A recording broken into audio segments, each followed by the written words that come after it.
Unfortunately, you find genetically modified foods everywhere, and the quality of the food is going down and down every day. And this has caused different types of sicknesses to arise just because of a terrible diet.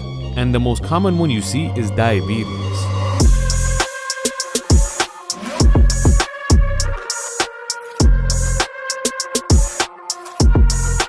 When you eat anything that has carbohydrates, like bread, rice, potatoes, and of course a lot of foods that have sugar in it, that's all gonna go into your stomach and start digesting.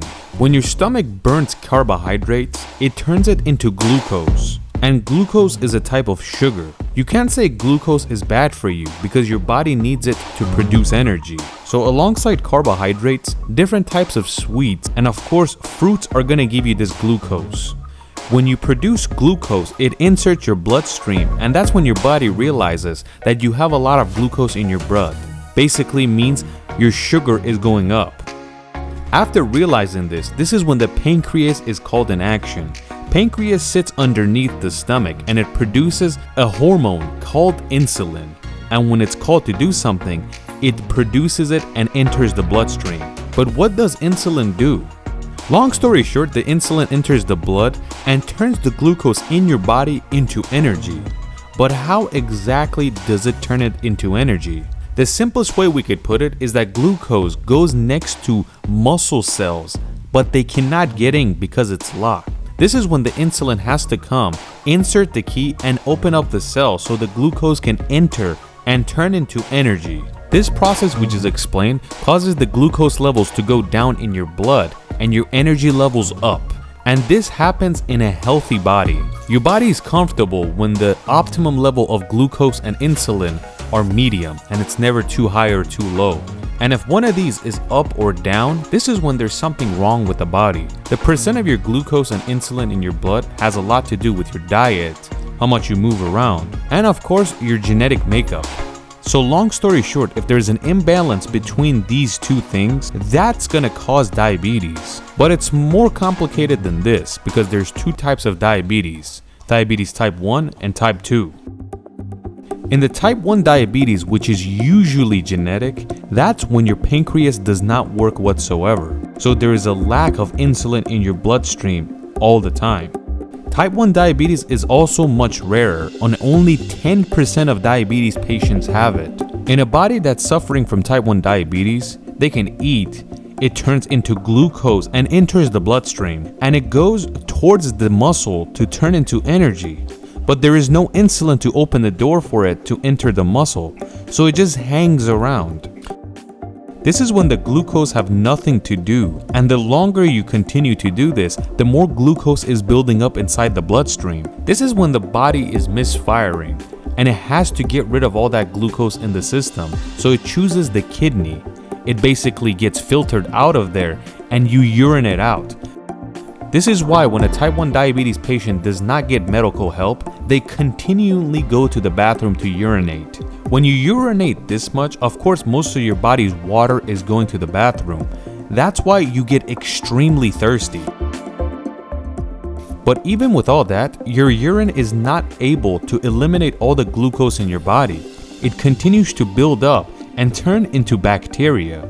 This bacteria causes a lot of problems. One of those is that your cuts and bruises are going to take much longer to heal. The bacteria that builds up because of too much glucose can cause a lot of problems. One of those problems is that it builds up around the eye and it causes to get cloudy. And in a way, they turn into a legally blind person. When all this is happening, the person feels extremely tired because there's no glucose turning into energy. Since there's a lack of energy, you start burning your own fat.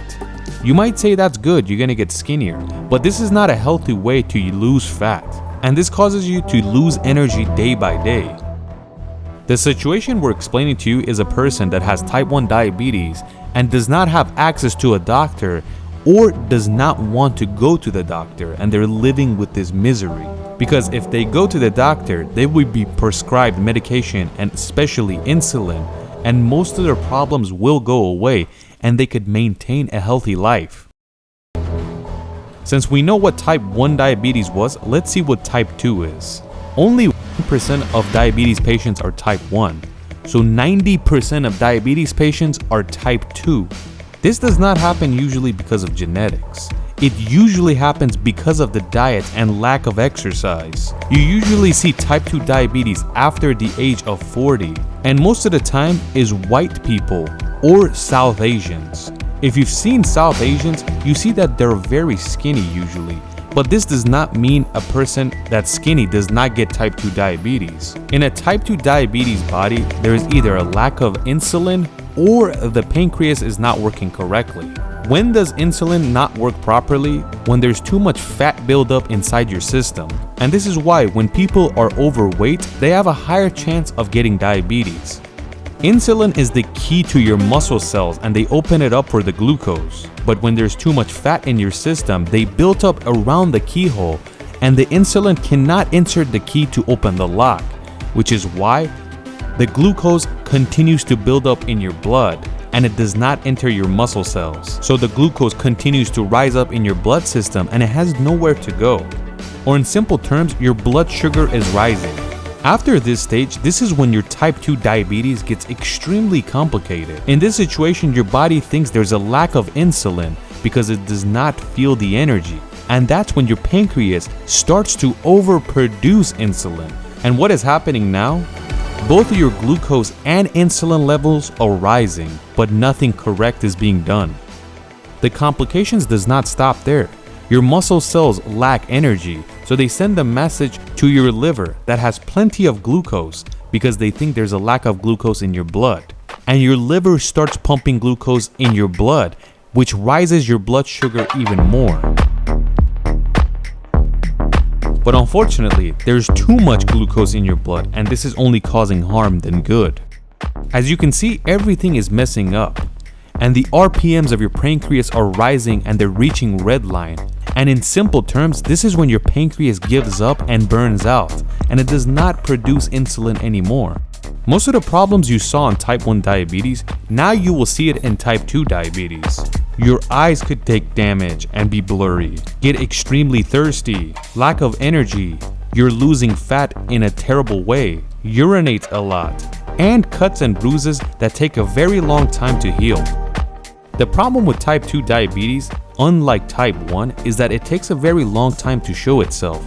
And there has been people that live with type 2 diabetes 4, 5, 6, up to 10 years without noticing it. So what can the doctor do? It very much matters what stage of diabetes the patient is. If it hasn't caused too much damage, even with some exercise, it could help out.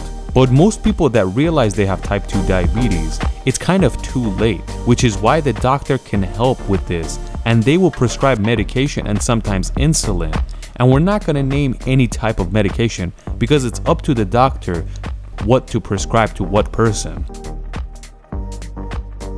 The best way not to get diabetes is to keep a healthy lifestyle, keep a healthy weight, don't eat junk food, and of course exercise. There are people that eat junk food and fast food all day and they don't get fat. But this does not mean you have a healthy body.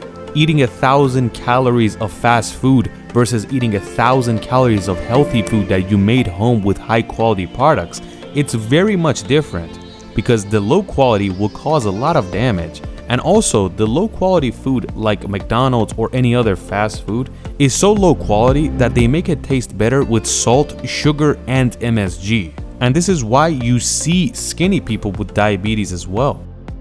Of course, try to avoid drinks like sodas and juices because they have a lot of sugar, and it's sugar you don't really taste when you're drinking it.